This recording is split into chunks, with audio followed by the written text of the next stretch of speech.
তিতাস উপজেলা বিএনপির সাধারণ সম্পাদক মেহেদী হাসান সেলিম ভূঁইয়াকে কারণ দর্শানোর নোটিশ দেওয়া হয়েছে। তার বক্তব্যে শহীদ প্রেসিডেন্ট জিয়াউর রহমানের অর্ধাঙ্গিনী জননেত্রী শেখ হাসিনা বলা হয়েছিল, যা দলীয় ভাবমূর্তি ক্ষুণ্ণ করেছে বলে মন্তব্য করা হয়েছে। সোমবার কুমিল্লা উত্তর জেলা বিএনপির আহ্বায়ক আক্তারুজ্জামান সরকার ও সদস্য সচিব এএফএম তারেক মুন্সি স্বাক্ষরিত চিঠির মাধ্যমে মেহেদীকে নোটিশ প্রদান করা হয়। নোটিশে বলা হয়েছে, তাকে আগামী 24 ঘন্টার মধ্যে সশরীরে উপস্থিত হয়ে লিখিত জবাব দাখিল করতে হবে। ব্যর্থ হলে সাংগঠনিক ব্যবস্থা নেওয়া হবে। এর আগে গত রোববার বিকেলে বিএনপি নেতা মেহেদী হাসান সেলিম ভূঁইয়ার একটি বক্তব্য ভাইরাল হয়।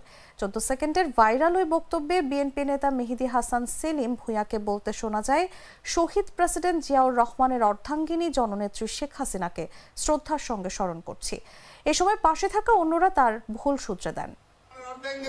জননেত্রী শেখ হাসিনাকে সেই শহীদ প্রেসিডেন্ট জিয়াউর রহমানের অর্ধাঙ্গিনী জননেত্রী শেখ হাসিনাকে শ্রদ্ধা শেখ খালেদা জিয়াকে জিয়াউর রহমানের অর্ধাঙ্গিনী জননেত্রী শেখ হাসিনাকে সেই শহীদ প্রেসিডেন্ট জিয়াউর রহমানের অর্ধাঙ্গিনী জননেত্রী শেখ হাসিনাকে শ্রদ্ধা শেখ খালেদা জিয়াকে জিয়াউর রহমানের অর্ধাঙ্গিনী জননেত্রী।